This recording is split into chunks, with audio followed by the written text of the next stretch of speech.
The Funko Pop is Xavier Benedict, 3 years old, almost younger than this channel. He's already at sword swing number 5352, while his mom, who from the looks of it is pregnant again, tells him not to push himself so hard because he's still growing. The kid is locked in, saying he's gonna land a 6 on my cut, while his dad says it's better for him to be training than playing around eating dirt, which is true. But then out of nowhere, the little sword slips out of his hand, spins through the air and sticks into a tree. His dad immediately hits him with some totally unnecessary bullying, saying he's still a long way from being a good swordsman. He's 3. But then when he jumps to grab the sword and realizes he can't reach it, some kind of energy suddenly appears from his hand, the sword pops out of the tree and flies back into his hand. His dad and the baby factory come running over saying they can't believe it, and the protagonist Xavier, which is such an old man name, says he just thought he wanted the sword to come back to his hand, and it kind of listened. His dad starts praising him, saying he never imagined someone with magical talent would be born into the Benedict family. And his mom is all emotional that her Funko Pop was born with powers. But then the dad snatches him up and says it's his turn to hype the kid up, and that from today on he's going to raise him to become the most powerful magic swordsman.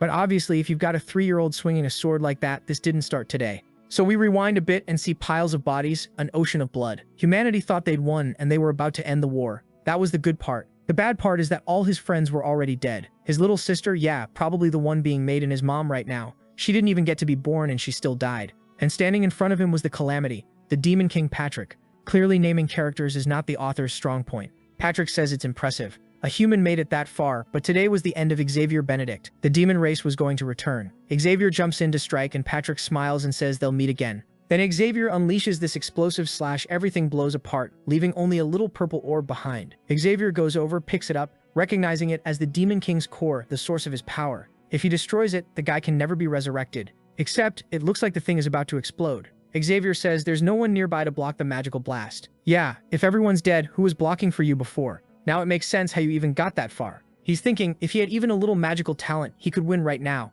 But even after all those sacrifices, they're going to lose today. His comrades were counting on him. It's frustrating after so many battles not living up to their expectations. If only he were stronger. Then boom, the smoke slips away as he's thinking he needed magic. In a house, someone opens their eyes and there's this blurry woman saying, "Andrew, look, the Funko Pop was born." And just like that, our deep web Arthur has arrived. The good part, he kept his memories. The weird part, he grew insanely fast. And the even weirder part, he trained like he had 0 patience. The first thing he learned to grab was a sword. What a natural-born talent, with one goal, to become stronger than everyone. Next chapter, the protagonist is out there training in the middle of the forest. 4,998, 4,999. He thinks he's Rock Lee. He's 12 now, and that Demon King scene still hasn't left his head. He says he's gonna kill that bastard, swings, and sends out a pressure wave that wipes out the whole forest. For what? To kill the Demon King, he has to train. Fair enough, he's completely exhausted, lightly leaning on a tree like, okay, what's my next training? Then seriously, he just pulls out a book and starts studying. Efficient, like Elon Musk's friend. He's practicing swordsmanship in the forest. Then he's flying around, throwing fireballs, explosions. I haven't even seen an enemy yet, and he's already blowing up mountains. He leaves a crater and goes, not bad, not bad. But like in the beginning, after the end, there's gossip in the city. Everyone wants to know why the nobles are coming to investigate. Someone says it's good they're investigating because they need to get rid of those pests. But like good modern citizens, everyone complains the nobles are really just stealing their resources. Meanwhile, Xavier walks through town saying hi to Sister Maria, Uncle Jack, greeting everybody. As far as he knows, the city is run by Count Jim Claus. Both he and his servant Michaela are hated by all the nobles. Whenever things get inconvenient, they disappear. They're the kind of people who betray the empire at any moment and trade anything for money. In his past life, humanity suffered because of traitorous nobles like them too. Suddenly, a horse kicks over an old man's apples. The old guy crouches to pick them up, and some dude randomly pulls out a whip and lashes him across the back. Xavier stares like he's ready to kill someone. Because the nobles are forcing everyone out of the way to make their grand entrance, and among them is Ion Claus, a 10-year-old noble, telling the commoners to entertain them. He looks to the side and sees a tiny little girl. Sure, he's 10 too, but what is wrong with this kid's brain? He gets up and walks over. Looks like he's about to cause trouble. He grabs some bread and asks, how much? The old woman, trying to avoid problems, says, no, you don't need to pay, just take it, take all my bread. But he's clearly planning something. He reaches into his pocket, says he has to follow the city's rules, throws down 3 gold coins and demands change. Yeah, he's gonna ask for the girl as change. No way. The old woman says she doesn't have change for that much. And he does exactly what you think. He says she can give him the girl as change. People are thinking that poor girl is not gonna have a good life, and honestly, it feels like the author forgot this little noble is 10. Good thing the protagonist is about to save him from jail, or send him straight to hell, because he's already reaching for his sword. But no, he puts the sword away and thinks, for now he can't draw attention because he has a more important mission. Magic is a strong trump card, and it's better if nobody knows. so he's gonna teach this idiot kid a more honest lesson. Up on a rooftop, he says that spot is good enough. Even if someone notices the attack came from there, they won't have time to find him. Claus is down there asking if they're scared of him. He paid more than a fair price, and he's not some random criminal. That little Dementor hand reaches for the girl when suddenly it gets wrapped in water. He starts drowning. His men call out to the young master asking what's happening, but nobody can reach him. The kid is almost passing out while the little girl watches Xavier from far away casting the spell. She decides to pretend she didn't see anything, and it's like Xavier has been leaving the kid to drown for 2 full minutes and he still won't die. Then suddenly, this guy named Mr. Publish shows up and stares. He extends his staff and cancels the magic. The filthy noble drops to the ground like trash. So yeah, someone strong just showed up. Mr. Habush waves the staff and breaks the spell. But then the attack turns toward him. Except he slams the staff into the ground and releases a golden aura that even surprises Xavier. The guy pauses for a second, then it's like he looks straight in Xavier's direction. Then Xavier disappears. The soldiers say to take the noble to the doctor, but he shoves everyone away and says no way. He immediately orders the girl to confess that she used the magic, because she's going to prison. Obviously, the mother and the girl say they have no idea how to use magic. The kid goes to throw a punch, but then Habush pulls him back and tells Mr. Claus it's better not to act like that because it's not worthy of their house. Claus tells the professor to stop, but Habush warns that the Count won't like this situation. Looks like the Count isn't a good person because the kid instantly panics and apologizes. They start leaving, but Claus says there's no way this ends here. Cut to the Benedict house, where the Funko Pop is eating like crazy. The parents are talking about the nobles who came to collect the year's taxes. The mom mentions the rumor going around town that someone attacked the young heir. The dad laughs and says he definitely deserved it. Then Helena, the protagonist's sister, says she heard it was a water mage. Like, could it be her brother sitting right there? He coughs and says no, as if he'd do something that risky. He was, as always, training in the forest. The mom tells Helena to stop making things up and go study magic already, like it could possibly be her brother. But Helena's tired. She wants to practice magic, not sit there studying. Meanwhile, the dad is struggling to eat, saying it's always rough when tax collection season comes. The mom says they should be grateful at least once they pay. Those people disappear for a whole year. Just 2 more days of annoyance. She hands food to the kid and the dad asks Xavier if he wants a training session. Xavier refuses, and the dad says he's missing a huge chance to train with a famous swordsman who's been on countless battlefields. But Xavier just stands up and says he has things to do later, so they'll train another time. And besides, his dad should train his mind, not just his body. Getting called dumb for free by your own 12-year-old is wild. His sister wants to go train with him, but he tells her to go back to studying and make some potions and herbs, so when he gets hurt, he can rely on her, because she really did have talent for potion making. In his past life, by 16, she was already one of the top producers. But when Xavier got stuck for 2 years on the front lines fighting demons, some of them attacked the house and she got wiped out. Right when she was about to create a potion for Volato's poison, a disease that caused a pandemic and killed 1/3 of the population of the Castle of Bones.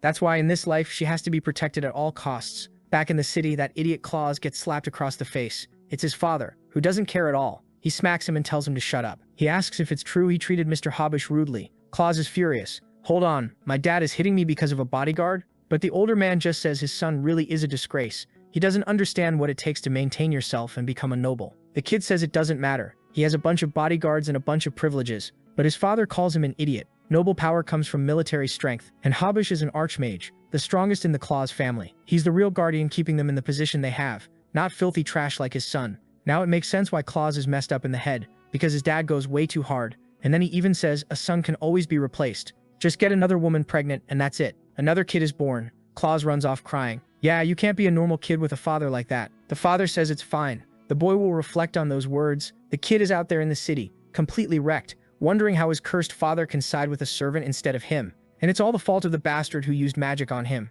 When he finds out who it was, that person is going to pay. Meanwhile, in another part of town, near a tree under an orange sky, there's that cute little girl. It's Cecily, the protagonist's friend. He asks if she needs something, and she thanks him for earlier. He gets awkward like, thanks for what? I didn't do anything. But she says it's fine, and hands him a bunch of little fruits. Xavier realizes there's no hiding it. She already knows he's good with swordsmanship and magic, and she tells him to relax. She won't tell anyone as long as he shows her the skills he has. He's still trying to play it off like he has no skills, but there's no way he's fooling Cecily. Here we go. Everyone from the future was unhinged. His childhood friend who fought side by side with him on the front lines for years. A brilliant swordswoman with unmatched intuition. But before the war ended, she was killed by the Syrians. So she died not that long ago, and then got reborn right away? Now she's asking him to share his secrets so they can be partners in crime. Blushing while he gets all embarrassed. He says that's fine, but it has to be far from the city. Night falls, and someone punches a tree. It's Claus, thinking that the more he remembers it, the more his anger grows. That runt can't even be that strong. So why does his dad keep giving that guy the advantage?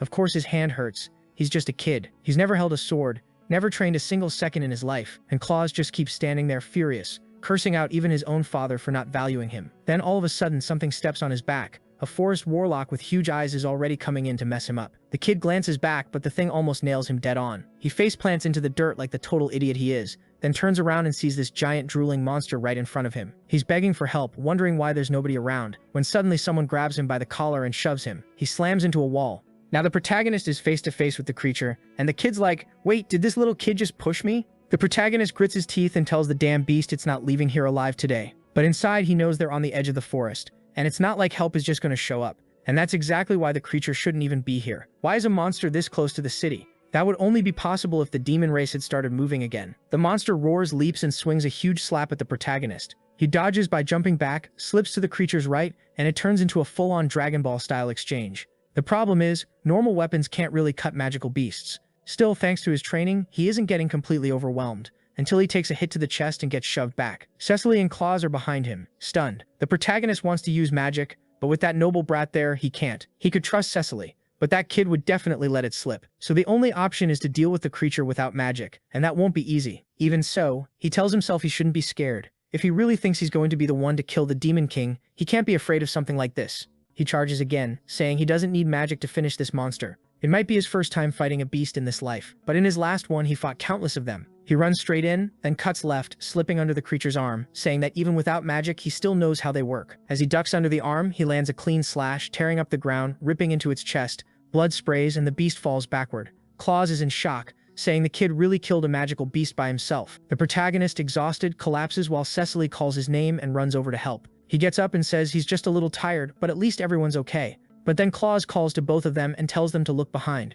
The beast he cut is back up in the very next second. The protagonist realizes the wounds are healing. Seeing that, he knows something's wrong. He shoves Cecily and tells her to run. She says she can't leave him alone, but he yells that she's just holding him back. Cecily takes off, grabs Claus's hand and bolts. Claus says they can't just let the kid die, but she says they can't. They need to go get help. There's no way the author is going to try to shove Claus into the protagonist's party. Although with a dad like that, yeah, you kinda get it. Or maybe you don't. I don't know. Tell me. The creature, though, ignores our boy and looks like it's going after them. He shouts at the idiot, throws his sword at its head, but the beast knocks it away with its hand. The good part is the sword lands nearby, so he runs to grab it, thinking that if he can lure this thing deeper into the forest, then at least he'll be able to use magic. He manages to draw it in and it follows, smashing everything. Another tail whip comes through, snaps a tree, and is coming right at his back. He turns, blocks it, slices into the trunk, then a big hand swing comes in. He blocks 2 claw swipes with the blade, but then he takes one straight on, gets launched and crashes into a tree. The good part is, now that everyone's gone, he can use magic at least in theory. The monster lunges to bite him, but he scoops up a bit of sand and throws it at its eye, which makes no sense, right?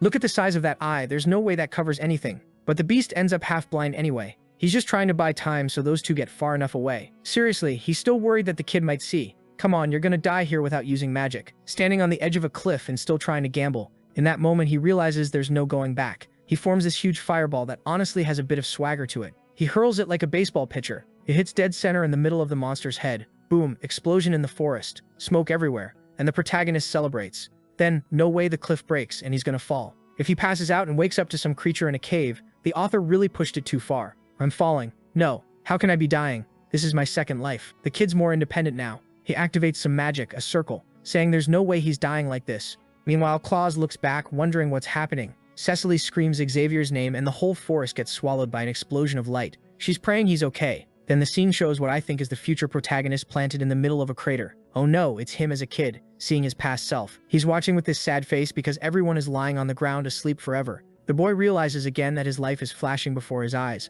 Looks like he really died. After a whole lifetime fighting the Demon King, reincarnating, getting this second chance, just for everything to go wrong at the end. But he says no. No matter what happens, he'll protect everyone in this world. Back in the forest, kid, you left a crater in the ground with your back, and you're still going to get up. That's some serious main character energy. He pushes himself up, trying to figure out where he is and whether he's actually alive. His headache is brutal, and yeah, there's a piece of bone sticking out of his leg. The artist went savage. You don't usually see it drawn like that. But never mind. The protagonist surgeon mode shoves the bone back in and closes the skin. Easy. I'm back. Let's go play soccer now. Except he feels like the ceiling is calling him. Weird particles of light are guiding him. The problem is he falls on his back again because he's completely exhausted and starving. He looks to the side, thinking about eating the monster he killed and basically roasted, but says he can't. Meat from that kind of creature was never meant for humans. He'll get poisoned. 3 days pass and he hasn't moved. So yeah, the soccer plan didn't happen. He's starving, saying he feels like he's going to die. Yeah, buddy. Use your hands, crawl over and eat the thing. It took you 72 hours to do that. Worst case, you die, which is already guaranteed if you just stay there.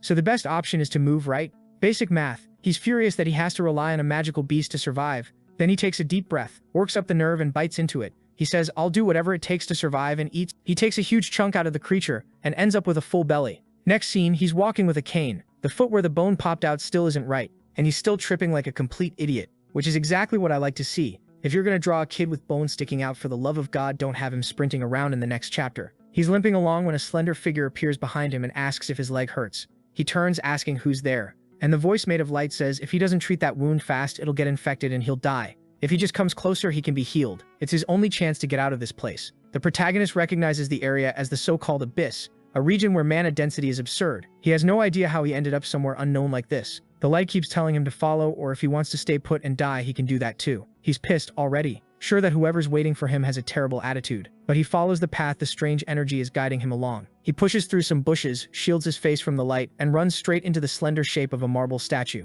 He asks if he was talking to that statue, and she says yes. She's the goddess Erd, one of the 3 goddesses of fate who manage the roots of the world tree. The protagonist is shocked that gods actually exist. Seriously, you lived a whole life without finding that out, kid? Then the energy comes out from behind the statue and starts wrapping around his foot. Instantly, his body regenerates, and yeah, the statue comes to life. Obviously, with the difference between waist and chest, you could already tell she's powerful. She asks the boy what his name is. He doubts she's really a goddess. How can someone with that much power not even know his name? She starts poking him in the face a bunch, asking if she ever said she was omniscient. She has powers, she doesn't know everything. He's blushing hard, asking why she was abandoned there. The foot goddess says the tree of life has been poisoned, and none of the 3 goddesses know why. Now she's trapped, forced to take care of the roots so the tree doesn't die. While her sisters live the good life soaking up the sun, she's stuck with a fate worse than a goblin's. The protagonist says he's heard of the world tree. Supposedly it connects the heavens, the human world, and the underworld. It represents eternity itself, and people say everything exists because of that tree. She says good, at least he knows the basics.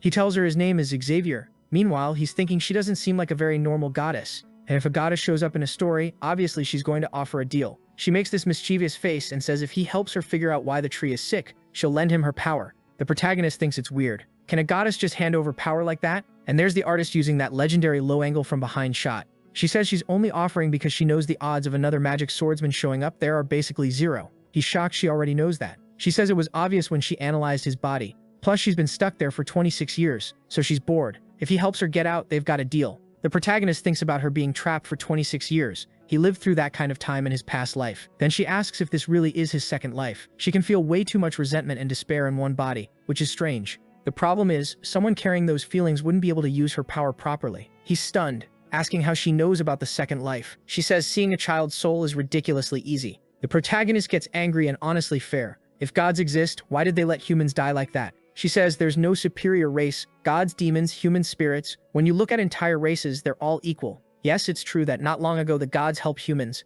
but that only weakens a race. He should realize that if humans had been helped, they still wouldn't be able to defend themselves today. He should focus on taking responsibility for saving his people instead of blaming someone else. Yag gets scolded by the foot goddess. Next scene, she forms a ball of light and says that's it for now, he can go back to his world. But she warns him mastering her power won't be easy, and unfortunately she doesn't have time to teach him. Inside that light is the basic knowledge he'll need to manage on his own. The protagonist says nothing. She puts a hand on his head and says he can believe it or not, but his arrival there is something destined. And as he uses those powers, the questions he has will be answered. She tells him to go through the portal. She doesn't know how, but he'll end up back at his home. He just says he understands. She says she's looking forward to good news, and that destiny is waiting for him. He looks back one last time, then crosses the portal. It was literally the scene from the beginning after the end, except instead of finding a dragon, he found the hot goddess. That's an upgrade. The idiot tumbles out on the other side all twisted face first into the ground, thinking he's finally back. But where is he? And the kid can't stay calm for even 1 second. Someone in the background is already screaming,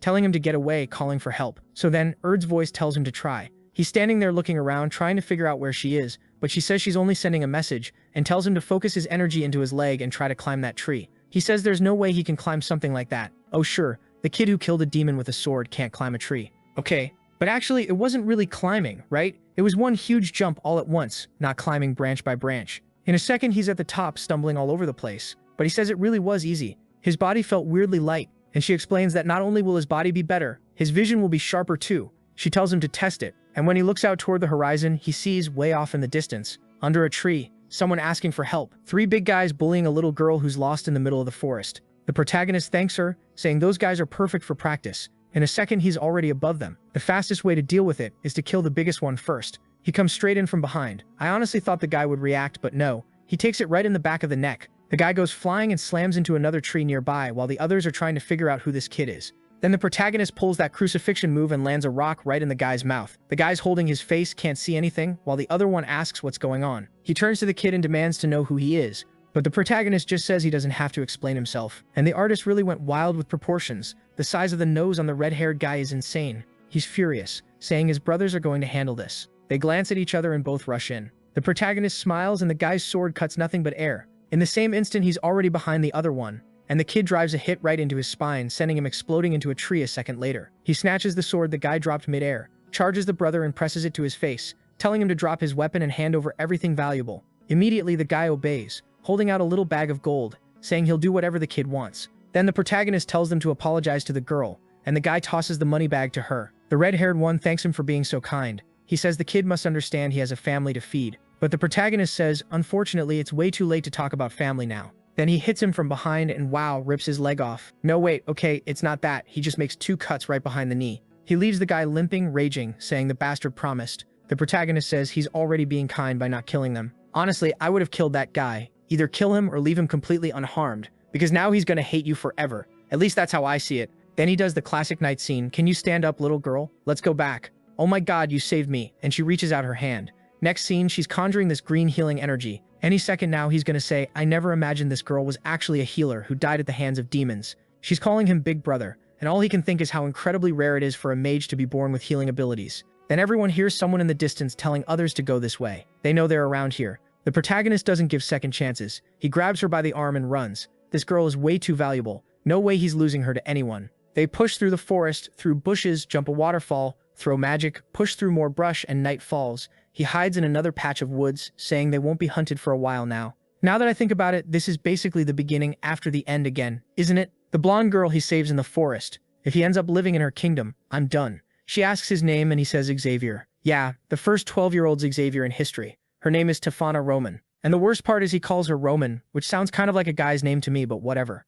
When he hears her family name, he freezes. Wait, the Tefana family. He asks if she has a brother, and she says yes. How does he know? The protagonist says poor Charlin spent his whole life looking for his sister, and he's the one who finds her in a place like this. Wait, I don't get it. Charlin, the brother, calls her Tefana? He's been wondering if he'll ever find her, if she's okay. And the protagonist says yes, she's definitely okay. Then the protagonist pats her head, saying they need to make sure she gets home safely. And now he's thinking that finding this child was a blessing. Night falls, she's asleep while he's resting and talking to Erd. He asks to learn more about the power because it's not really Erd, it's the consciousness she left behind to teach him how to use these abilities. She tells him to take the dagger and says that instead of just concentrating magical power, he should let mana flow intentionally. And since it's a smaller weapon, it's easier to do. With his hand on the dagger, it starts getting wrapped in blue energy. She says he's going to learn a shadow element skill. He has to concentrate as much mana as possible at the tip, shaping it like an arrow. Then he just needs to create a small shadow vortex at the blade's tip, and he'll be able to pierce any armor. With the energy concentrated, she tells him to test it,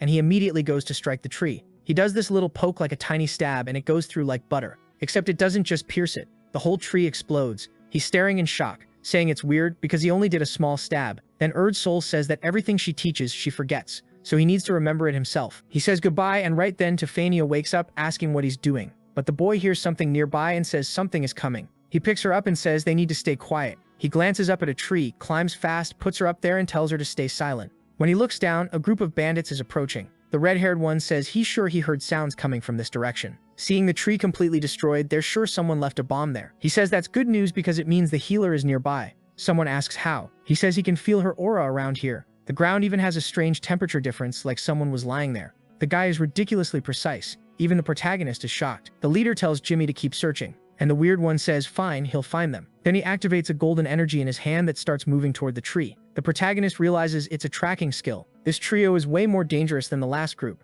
but at the same time, compared to magical beasts, they're nothing. No way he's letting them win here. The tracking magic lights up the top of the tree, and the guy says he found the target. The gray-haired one tells Bob to handle it now, and the loudmouth says it's fine. He'll bring both of them down right now. The protagonist notices they're splitting up and working separately, which is perfect for him. Bob stops in front of the tree and says if the bastard won't come out, he'll knock him down. He swings his axe into the trunk. The whole tree shakes. He hits it again and again, asking how long the kid is going to hide. The protagonist is celebrating quietly, saying everything is going according to plan. Then we see a few minutes earlier, right when the guy was about to activate the tracking magic. Yeah, smart. Since he knows the tracking magic follows other magic, he just threw a ball of water at a different tree, filled it with mana, and that's why the tracking went there. Now Bob is suffering like a complete idiot while he's hiding calmly. The protagonist thinks that if they're going to mess up like this, he'll take one of them with him. As the guy chops and the wet leaves drip, he gathers the droplets to form a water ball above the man's head. The plan is to use the same technique he used on Claws. Bob seems to notice something's wrong, but it's too late. The ball surrounds him, he starts losing his breath, swinging his axe around blindly. And the kid is basically thinking, how can this guy not handle something so simple?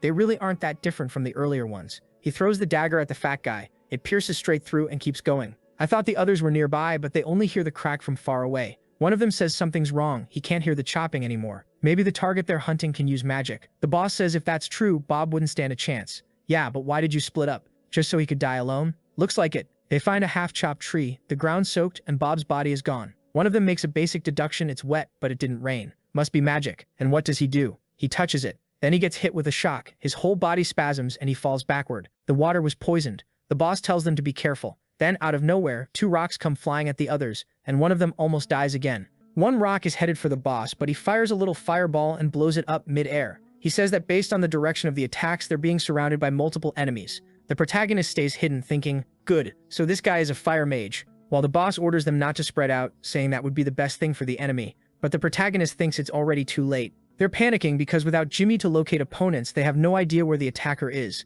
How are they supposed to deal with this? The boss forms a fireball and says it's simple. If the rats won't come out, he'll burn the whole forest down. Immediately, the protagonist steps forward and says hi, telling them to wait. The boss is confused. Why is there a child here? The protagonist says he's an herb gatherer. He doesn't know what's going on, but it looks like there's some chaos happening. They don't really believe him and say he's not leaving. The protagonist asks what they're talking about. They accuse him of killing someone, and he says he's just a kid. Are they insane? But if they're looking for someone, he saw a person pass through here, and if they want, he can tell them. The boss thanks him and says if the info is good, they might even recruit him. But he says he's not really interested. His mom and dad are waiting for him. Then the guy suddenly throws a fireball at him. It tears through everything and the boss is surprised. The kid is gone, and he's already behind the other 2. Since it's hard to deal with the fire mage, he needs a 1 versus 1. So he traps both guys in water spheres to cut off their breathing. And then the fire guy blasts flames at them, trying to melt the water. The protagonist says every fire mage has the same traits, a bad temper and a simple mind. The 2 guys drop to the ground exhausted. Looks like he basically fried them, cooked them right there. And the kid is saying fire mages really are all the same, just dumb. The fire mage is still impatient and comes in with a flaming punch while the protagonist is smiling. He dodges easily to the left and sprints. He grabs a sword that was lying on the ground while the fire guy is confused. Is this kid really going to try to win with swordsmanship? With the sword powered up, the protagonist says he doesn't like killing people, but monsters like him are different. And now that he's figured out the secret behind his powers, he can't let him leave alive. The older guy gets excited, saying finding a kid who uses both sword and magic is even more impressive than that girl. And he leaps at the protagonist, saying he wants the boy. The strike comes straight at the protagonist's chest, and he throws up a water barrier that the guy slams into. Wister put out Diddy's fire and drove the blade into his chest, but the guy deflects it, smacks the sword away, and kicks the kid, sending him flying. The older guy is shocked. Why does a kid this small feel like someone who survived countless fights? The protagonist answers that he's done playing around. The man casts another fire spell and slams it into the ground. The protagonist watches and the guy tells him to die, firing a huge blast straight at him. Could he stop it? He could. But here comes that ego fight. He casts his water and sends the explosion back at the guy. It turns into a dragon, an elemental combination, and when it ends, it looks like everything evaporated. The guy starts celebrating, saying the idiot was defeated and turned to ashes. But while he's laughing, the protagonist is already behind him. Another stab lands dead on, and wow, this one goes through like butter. He's standing there repeating to himself that it's impossible, but yeah, goodbye. His body just drops limp to the ground. The protagonist just stares at him, saying this is what a kidnapper deserves. After that everyday daily aura farming, he climbs up a tree to talk to Tiffania. He says he's handled everything, and they can go back. But she's shaking all over, saying he was incredible. Xavier says no, it was all luck. Reinforcements will show up any minute, so they should leave. She can already tell he doesn't want her to find out, so right away he tells her to relax and not tell anyone. My god, the protagonist is all about that act. Another head pat recycled, while he says he promises nobody will ever hurt her. Back on the ground, the bodies are all stretched out on the floor, and Tiffania asks if everyone's dead. He says no. Besides the leader, everyone's just knocked out. But while he's saying that, he suddenly feels something weird and faceplants. She calls out to him, but the scene completely switches to a small town. See? What did I say? A woman asks, Charlene, did the boy wake up? Charlene. If I'm not mistaken, that's the friend from the other life, and he says he's going over to take a look right now. Literally just like beginner after the end. At least they're not some alpha family, because that would be insane too. The woman says he needs to thank Tiffania's savior as soon as he gets up, and he says he will. Right then, Tiffania comes running in, and her brother tells her to calm down. But she says she wants to help. He tells her to rest. She insists, saying he's been working too much. She wants to be useful too, and she's already recovered. He answers that the biggest problem isn't that she got hurt, it's that she left the village. She tries to apologize, saying she went too far, but it won't happen again. Charlene ignores it, saying it's better to go see how that kid is doing already. He opens the door, and at that exact moment, a huge hand shoots out of the room toward his face. Tiffania tells him to stop, and they end up standing there face to face, both confused. For a second, the protagonist thought it was an enemy, but then he recognized him. Next scene, they're at a banquet, and Charlene says he can eat whatever he wants. No need to rush. Tiffania is shocked this chubby kid can eat that much. He pats his belly and says he can finally fill his stomach. Then Charlene comments on his accent, asking where he's from. The protagonist reveals he lives in Anzoff, a city under the jurisdiction of Bone Castle. Charlene freaks out and says Bone Castle is 3 days away. How did he end up here?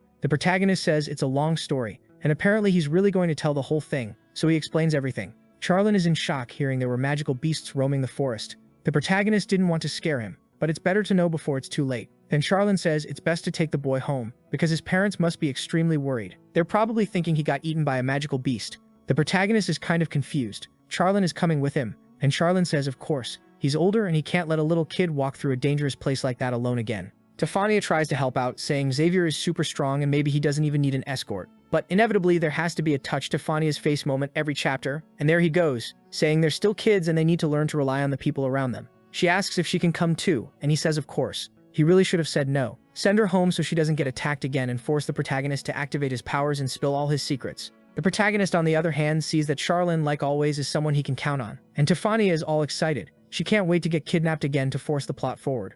Out of nowhere, the protagonist starts crying like instantly, from one second to the next. This kid's mental state is wrecked. Seeing that, Charlene puts a hand on his shoulder and tells him to relax. They'll find his parents. The protagonist is about to tell him to stop treating him like a child, but Charlene says one day he'll grow up. Next day, Charlene on the road, horse up front, and they're walking. Then the village chief Corinne calls out to them and Charlene asks what's up. Charlene starts to say he'll be back soon, and they don't need to worry, but Corinne says it's fine. Everyone here is family. Did he show up just to say goodbye?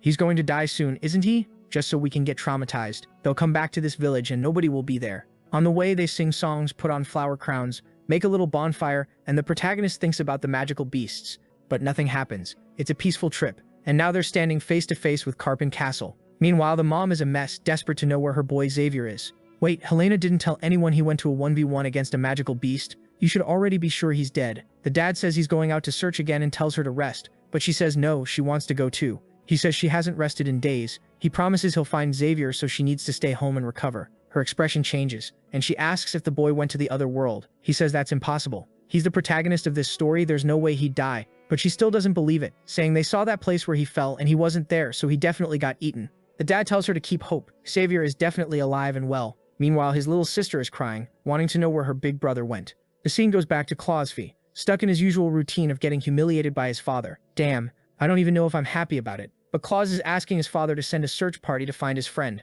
But his father, sitting there in a cloud of smoke, says there's nothing to gain from saving some random kid. Claus says the boy saved his life. But yeah, that's not going to work on a dad who doesn't care about you at all. And the father is furious that the boy is kneeling for someone like that. Now the tables turn. The father grabs him and says, "You're a noble. You're humiliating yourself for common people. For God's sake. Remember, there are only two kinds of people in this world. Nobles and those who aren't nobles, who exist to feed the real ones." He throws him to the ground and says he needs to learn to enjoy noble privileges. And to keep them, he has to obey whatever he's told. This dad is clearly bipolar too. The story says that in that moment, Claus felt a deep discomfort. Maybe this wasn't the life he wanted. He's focused, saying he'll figure out what's right. Come on, you show me a character in one chapter trying to buy a girl with 3 gold coins, and in the next you want me to like him? Author, what are you trying to do here? Next scene, Tiffania is super happy, opens the window and sees the little birds out there messing around. Her brother asks what she's looking at and she says the birds are playing. But he says it's not playing, that's how they look out for each other and it helps them get closer. Tiffania understands that's how they get close, which means obviously she's going to try to use that on the protagonist somehow.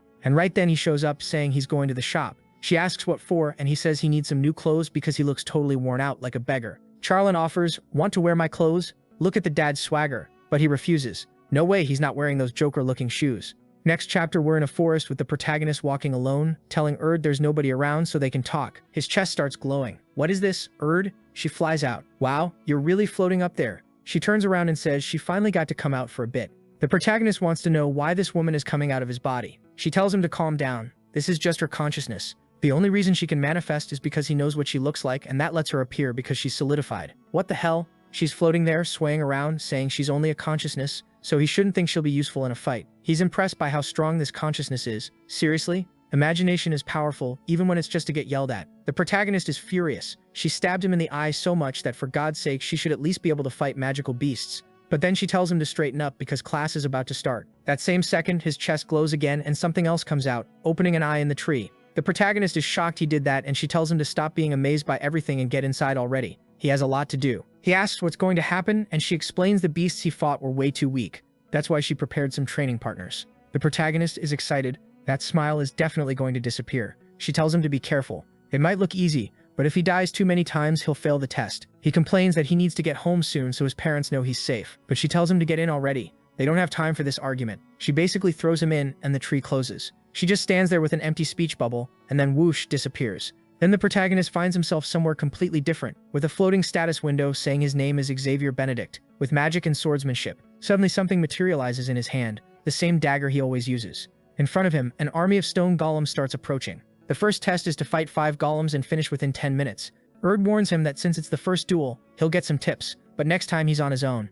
And he'd better remember that if he loses too many times in a row, he'll start getting exhausted, and this will become impossible. With that, she wishes him good luck. That was the tip? Okay. The golems rush him, and he knows these creatures are way weaker than any magical beast. Would this really count as training? After facing so many creatures in his past life, he can tell how strong something is just by the pressure it gives off. And with that many monsters, he decides magic is the right move. He doesn't even want to waste physical effort on something like this. A bazooka-like blast shoots out of his hand straight at the first golem. The attack hits dead on, and the creature shatters. Damn, he really wiped them out. He clears it in 5 seconds, literally. He tells them to start the next stage, but Erd pops in wanting to know what happened. He says he got a perfect clear. She thumps her chest and says she realizes now he must be hiding his power. Something's wrong. It should be impossible to do that in 5 seconds. But he says he didn't hide anything. She's the one acting weird because she said she was a goddess and would be able to sense his strength. Looks like this copy of her consciousness doesn't have the same ability as the real one. She gets a little awkward and says it's not like that. She's still learning and developing more powers. But it's obvious this copy is kind of cheap. Then she says fine, she gets it. He's a kid you can't underestimate. Now that she understands his strength, the next test can appear. Immediately, what looks like a bunch of stone wolves shows up.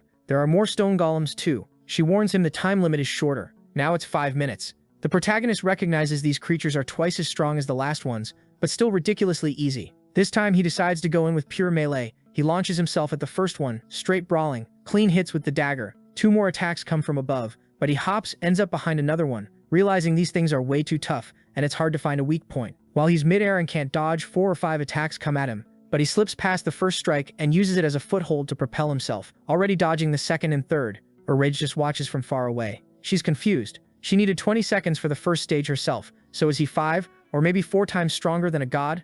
That makes no sense. She wants to understand what kind of magic he's using, but that would only be possible with her real body. The monsters keep getting sliced in half, explosions, smoke, debris everywhere, and she's impressed again. Once more, it only takes a minute, and he's done. Then the protagonist says, well, those were a little better, but don't you have anything stronger than that? At this pace, he's just wasting energy for nothing. They were so weak it wasn't even doing anything. But she says he's celebrating way too early. Those creatures didn't give anyone a break, and right then an axe comes spinning in from behind him. The thing slams straight into the ground, but the protagonist barely slips to the side in time. He slides away, trying to figure out what's coming next. When he looks forward, he freezes, looking shocked while Erd is over there celebrating. Basically, it's another stone beast, only bigger and tougher. And it really is huge, charging in to slash him from behind. He almost gets sliced in half. Erd's smiling. She's still impressed, but she's starting to get used to what he can do. He dodges to the side and realizes the stone golems were the real ones, and they're way stronger. The problem is he's up against 2 of them. Erd asks what happened. Is he holding back? He tells her to shut up and says he's ending this now. The real fight is about to start. He rushes in. The golem swings at him, but he dodges by jumping onto its arms straight up Captain Levi style. He flips through the air, gets behind its neck, and drives his blade right into the back of its head. The first strike doesn't work, but he says he'll handle it now. But then the creature comes at him again, like another arm is growing out of its back or something. A massive fist comes flying in. He manages to block, but it's basically a dagger versus a giant fist. It smashes into the ground. He can't believe an arm just appeared out of nowhere. That makes defending a whole lot harder. Erd is cheering him on, telling him to show his real potential, and he realizes that even if his life is in danger, she's not going to help at all. The creature lets out another roar, grips its axe and charges him. This time he decides to use magic and blasts it with a fire explosion. But then he panics, saying he used too much power. It's confusing because while he's saying that, an attack is already coming right at his face. He almost takes an axe to the head. Still, he gets excited, saying they're about to find out how many hits this golem can take. Another explosion lands dead on. Both golems close in. One of them is missing a chunk, and the other throws a punch straight at him. The thing is regenerating fast, and his attacks are basically getting nullified. He stabs again, but it does nothing.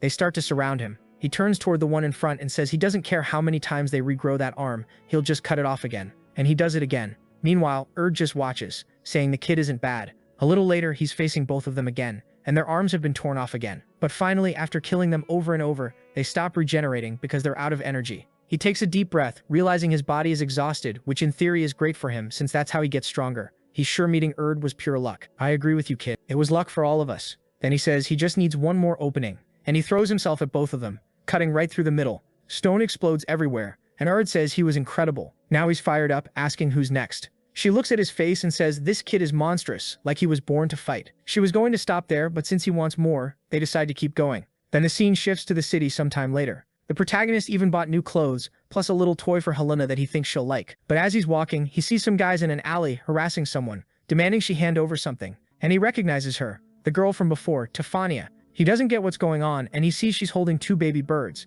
The guys have those classic psycho expressions, saying if she doesn't hand them over, she'll be taken along with the birds. Right then, someone yells from behind them. When they turn around, the first one gets a shoe straight to the mouth. The other one's eyes go wide, but before he can do anything, a fist slams into his stomach and folds him. Both of them go down. The protagonist helps the girl up and asks what happened. She says she went out to buy food, but these baby birds fell out of their nest. So she rescued them, and then those guys showed up. The protagonist is confused because everyone around is staring at him now. He says this city feels off, and it'd be better if they left. But then someone shouts at them asking where they think they're going. A weird blonde guy shows up saying they're crazy for hitting people, and then walking away like nothing happened. He asks if they really think they can leave without his permission. His name is Damien. Seeing he's getting surrounded, the protagonist asks everyone to wait a second. Those guys attacked first. He was just defending himself. But Damien says that in Carpen Castle, in the City of Peace, violence of any kind is forbidden, and that's why he's going to be arrested. Yeah, but then you'd have to use violence to arrest him, wouldn't you? Tefania asks what they're going to do, and he tells her not to worry, he'll handle it. Now he's sure something is wrong with this city. If they start a fight here, they'll definitely get hit with even worse accusations. The easiest thing is to solve it peacefully, so he says he'll take full responsibility and that the girl is innocent. The blonde guy makes this unhinged face and says that if that's the case, then fine. Carpen Castle doesn't harm the innocent. The young girl is free to go. Tefania immediately runs off, thinking she has to warn her brother, while the protagonist hopes Charlin is smart enough to hide his sister's powers. Then the protagonist asks what his punishment is going to be. What are they going to do? The guy says, our fair and completely impartial judge will decide your fate. A gavel slams down, and the judge declares that Xavier Benedict has been sentenced to death. The protagonist is shocked, but immediately realizes something's wrong. The good part is Charlin and his sister probably got away, meaning if he wants to leave right now, he could just cause chaos and walk out. But he decides to mess with them and says, Your Honor, that verdict makes no sense. Someone tells him to shut up, but he asks if they're really abusing their power to punish civilians while demons are running around free. The judge says it doesn't matter what he thinks, he won't escape. So the protagonist uses fire magic and says he'll have to show them how someone escapes. The guy freaks out and asks if the kid is really a mage. No, of course not. He just lit 5 matches in his hand. Damien is already looking nervous. He turns and says this is serious. They need to inform the Lord. More people show up pointing spears at the protagonist, while the judge yells that being a mage doesn't give him the right to disrespect the court. And he should give up because it's impossible to escape the castle. But that only makes the protagonist more interested, because right after that, an explosion sweeps through the whole place.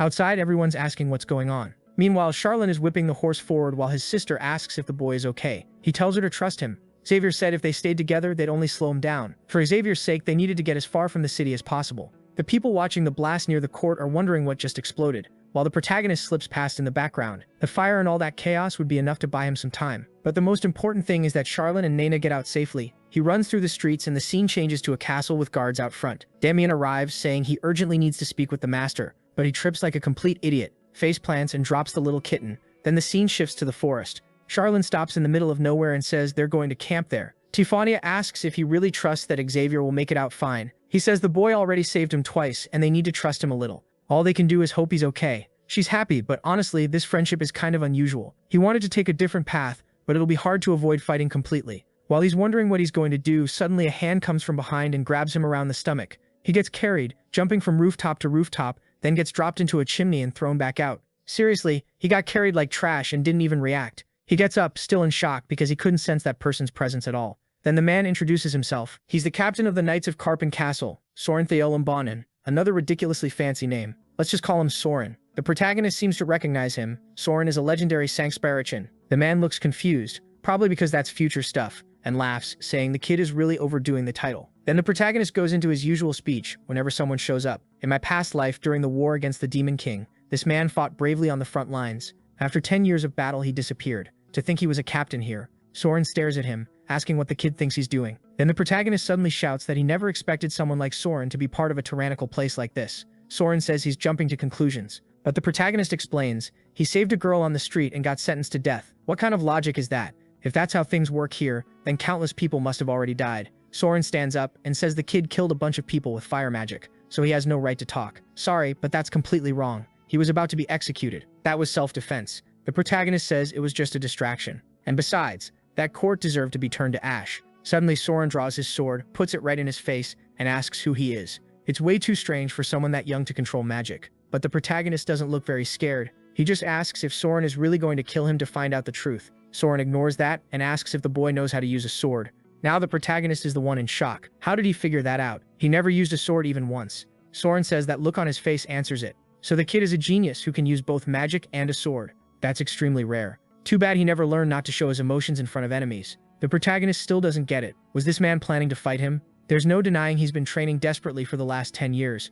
But standing in front of him is the man known as the Sword Saint. And at this moment it's hard to even measure how strong he is. Soren tells the kid to relax. He looks like he's about to lose it. He doesn't need to worry. Soren isn't going to capture him. The protagonist doesn't understand why Soren is laughing, saying the kid is way too curious. He still doesn't understand anything. Then Soren holds out his hand and says he likes talented people. How about the protagonist becomes his disciple? The protagonist is confused. Why would someone that strong offer something like that? Soren explains that he's very strong, so his student has to be someone with serious talent too. The protagonist tells him his name and Soren says he's heard the name Benedict somewhere before. Either way, he wants an answer. And the protagonist says of course he's interested in becoming his disciple. The problem is he's been away from home for a long time, and he needs to get back to his family so they stop worrying. Soren asks if he ran away from home, but the protagonist says it's a much longer story than that. What matters is that right now he's a wanted criminal in the city of Karpen, meaning he could cause trouble for Soren if he stays around him. Soren says he doesn't care. Karpen Castle today isn't the same as the one he knew. The protagonist notices that even Soren doesn't accept the rules of that place.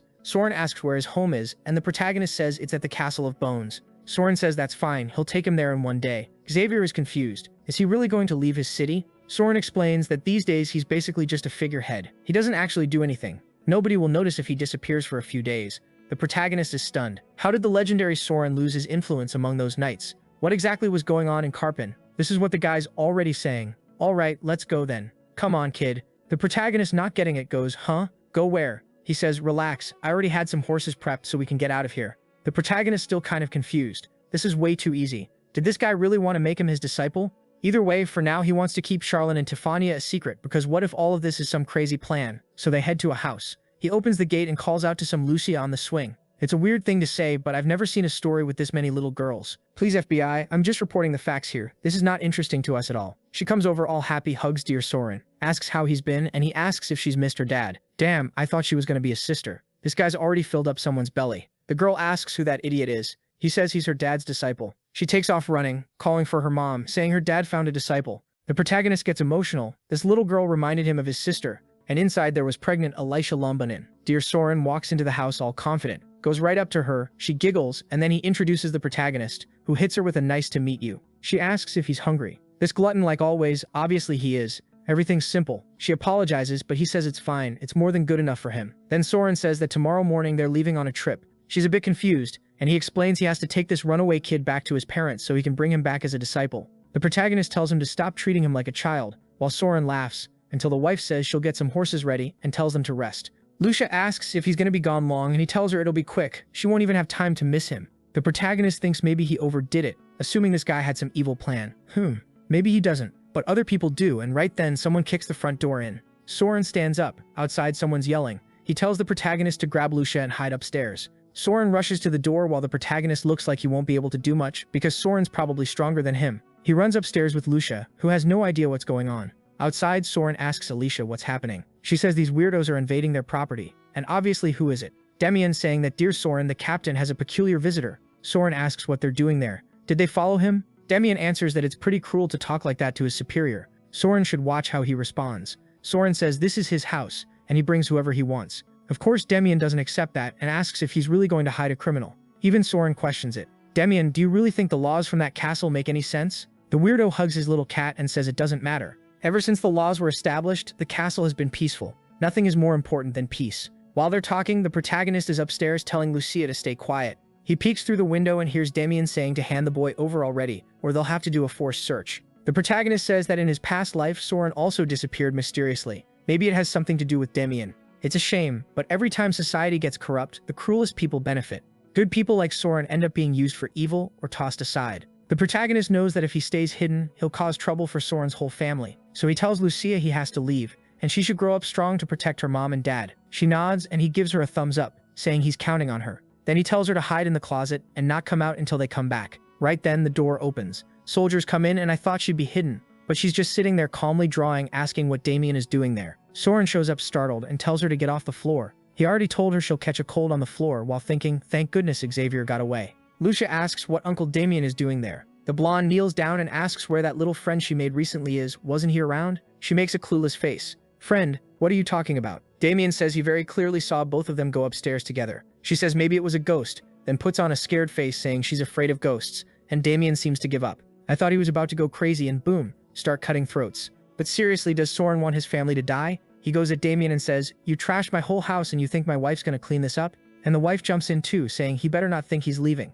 And apparently Demian's going to comply. A second ago, weren't they the ones being threatened? Looks like he accepts it, and Lucia gives Soren a thumbs up and he gives one back, thinking that one day he still wants to see Xavier again. The protagonist is on the run. He knows Soren will understand that in this situation the best thing is for him to disappear. He really needs to find Charlene and Tefania fast and get out of there and go home because right now they still trust the protagonist 100%. Do you think he's getting out alive? Yeah girl, he's definitely making it out alive, and she's smiling, happy. I wouldn't want friends like that. They barely tried anything, just sat in the forest and waited. The good part is that after a long wait the kid finally shows up, exhausted. And with that, we're finally back in the city of Anzaf. Carriage, horses, Luz impressed the city was big and alive. Everyone looks over trying to figure out who the Blueheads are. They've never seen them around, but one person quickly recognizes him. He looks like the Benedict's son. Isn't that the kid who disappeared? At a stall on the corner, there's a woman putting some things away, and she glances up saying the city's so noisy today, and I forgot her name so I won't know it. But that friend from the beginning sees our protagonist there next to the other girl, smiling, all happy. She grabs her little dress and runs over all excited, stops in front of him, calls out,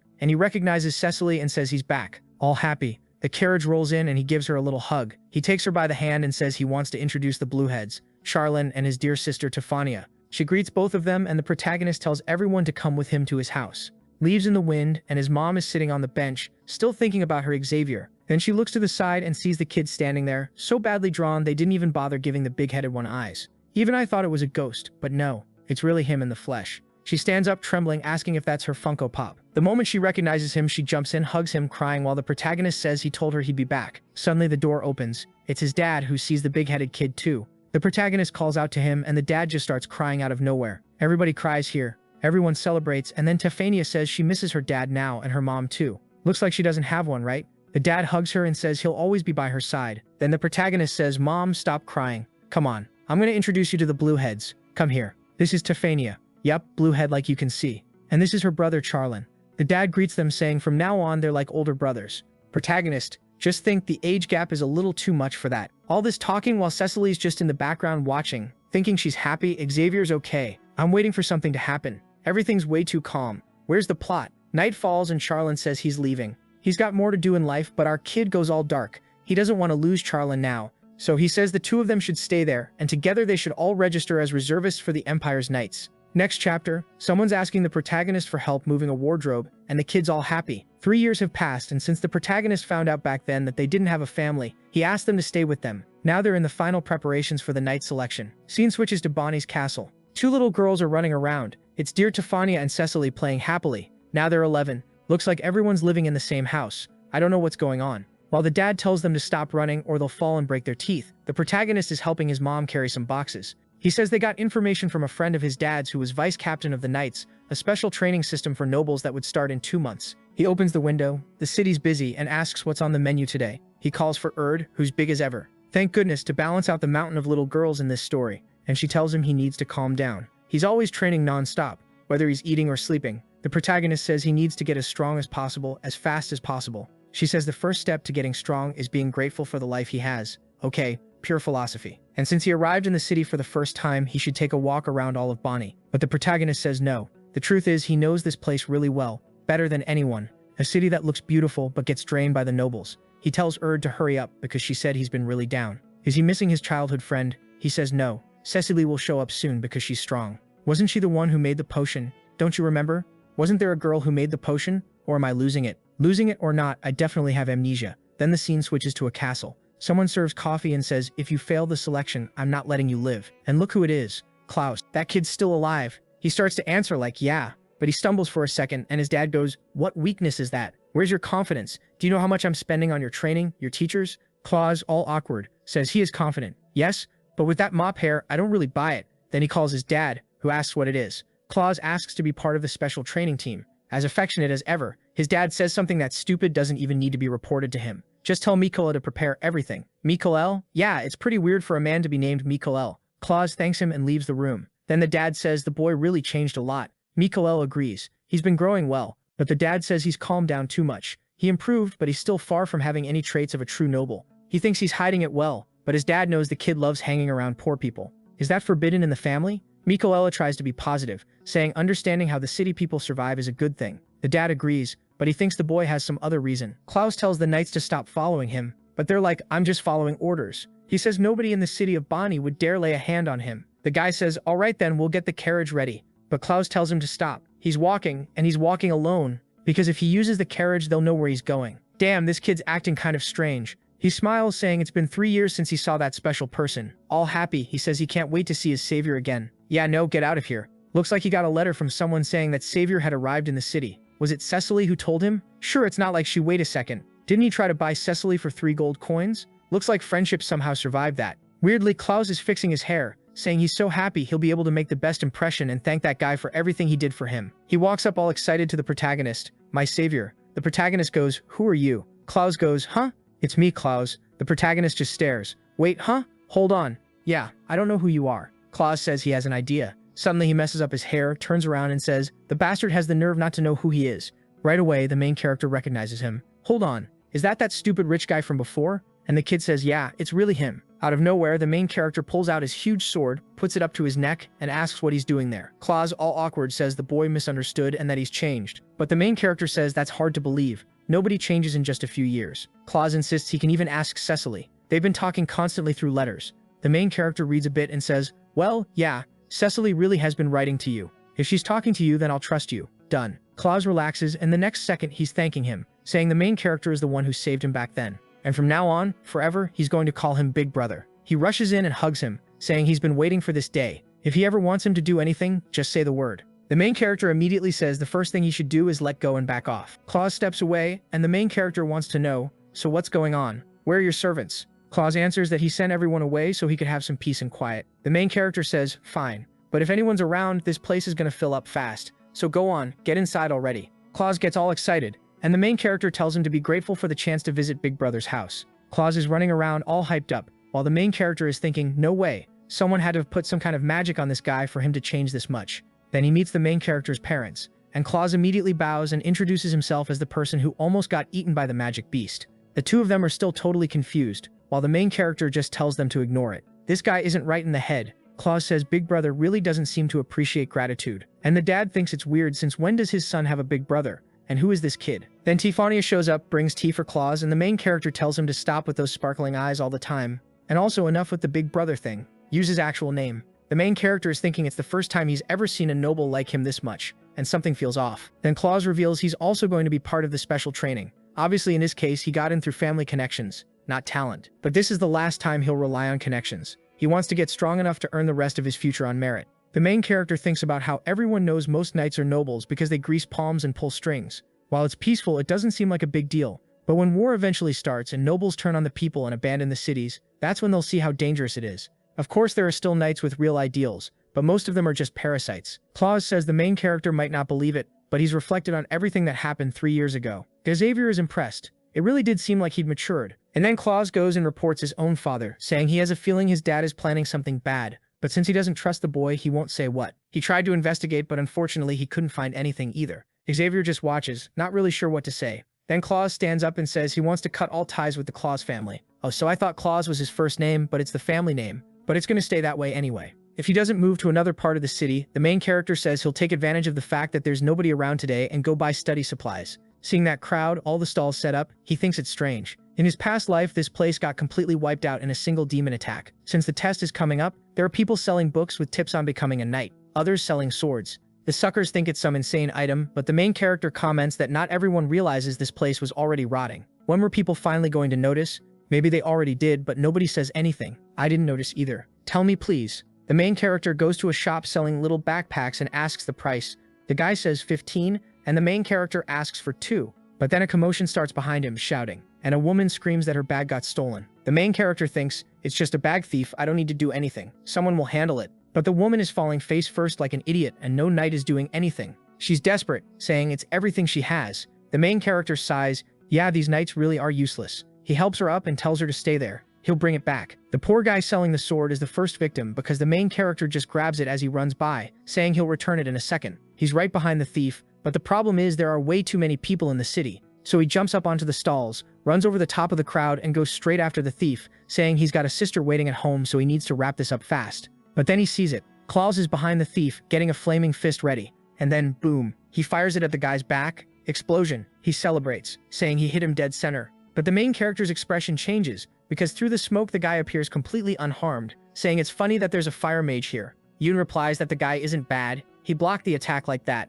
but he shouldn't think he'll get away without punishment for stealing in the city. The main character is impressed. How did a selfish kid suddenly turn into someone who risks himself to protect others? Maybe 3 years really was enough. But the thief pulls out a Beyblade-looking watch, presses both hands at the same time, and launches a fireball at Claus. Claus dodges, but the attack is heading toward the most common thing in this world, a little girl about to die again. The main character makes it in time and rescues her. I thought he was going to put up a barrier. He tosses her to her mom and tells her to take care of her, while he's in shock. This thief is a mage, but apparently he's the kind that relies on some tool. Claus says that bastard is using magic to steal from people. It's disgraceful. And yeah, it's nothing but fireballs in this story. Claus throws another one. Looks like it's mid-rank, and the main character is eager to see how the guy escapes. Another explosion. Well, he escapes the usual way. He just jumps to the side. Full on Naruto. Then Claus starts throwing out a bunch of rapid attacks. Seriously, he's like an Uzumaki. The main character stays impressed, saying this time Claus wins. Claus launches a huge blast like a spirit bomb. Even the thief is shocked now. Claus is about to destroy half the city with this. Claus says it's too late to make that scared face now. But the thief's expression changes. He shows the Beyblade watch again, and says it's a shame Claus has to deal with this tool. Claus sends the blast at him, and the thief presses the 2 buttons, saying that attack doesn't work on him. The huge blast hits a wall and twists in on itself. The attack doesn't just stop, it changes direction, and comes back at Claus. The poor little noble freezes, not knowing how he's going to escape, and that burning ball is coming right at his face. But don't worry, the main character handles it. He steps in front, the explosion goes off, and then a hand comes out of the flames. It's the boy, just standing there, farming aura. Claus gets emotional that Big Brother showed up. Meanwhile, the thief is confused. How did this kid stop an attack with his bare hands? The main character, acting like a total thug, says that watch is interesting. So interesting it shouldn't be in a thief's hands, so hand it over. Before the guy can react, the main character jumps in asking if he can block a sword strike with that watch too. The thief presses the button again and says the kid will have to get hurt to understand the difference between them. The reversal watch doesn't only reflect magic attacks. A tornado forms and swallows the main character, and he doesn't even care what the thief is saying. He just wants that item. For a second it looks like he dodged in midair, but then another attack comes from below and another from behind. Somehow he steps on the wind from the thief's attack and closes the distance like a bullet. Oh right, I forgot for a second. He's got the power of that gorgeous woman inside him. With Erd's wind techniques, he redirects himself and the blade is already in the thief's face. Next chapter, the watch hits the ground. Claus cheers, saying it's no wonder Big Brother is the strongest. With the huge sword in his face, the thief is shaking, he doesn't even dare move. The main character says, alright, you lost. Give back everything you stole or I'm gonna have to cut you. The thief hesitates for a second, and the main character says he won't say it again. The guy begs, wait, just a minute. Here, take my item, this is everything I've got, okay? But the main character just tosses it aside and says, no, you're handing over that magic tool. The thief starts crying, no, I worked so hard to steal this, how can you steal it from me like that? Xavier says, you stole it, didn't you? So I'm stealing it back. The guy says, you don't need a magic item, you're a swordsman. Why do you even want something like that? But Xavier says he's not here to talk. Hand it over or he'll take it by force. The thief hands it over and apologizes. Then the main character says, good. Now that he handed it over, it's time to pay for his crimes in a cell. Suddenly a guard steps out of the crowd and says the thief is under arrest for theft. The main character thinks those useless guards only show up when everything's already solved. Real pros at doing the easy part. Claus is celebrating, thanking the main character for saving him like a prince. Meanwhile, the main character says Claus got lucky. The thief had that cool item because that's what he was interested in taking. But first they need to go return what was stolen from the woman. I thought it was the backpack, but the thief actually stole her necklace. She says her husband made it by hand and she gets really emotional, thanking both of them. The main character says it's fine. She just needs to be more careful so nobody steals it again. Claus keeps staring with those sparkling eyes and yeah, I get it. He's totally obsessed. What's gonna happen to this kid because he could die, right? Like someone could kill Claus and that would set the main character off. Honestly, that would be cooler, just my opinion. Then the main character says he's going to buy something for his sister and Claus can go home. But of course the idiot wants to stick to him, as always, with those sparkling eyes. And while they're walking, there's some little comment from someone watching, saying it's hard to believe that guy's son turned into a vigilante. And who's that kid next to him? What? Is he trying to get likes on this video that helps Mamoru make more juicy content for his viewers? Activate the cheeky little bell and I'm out.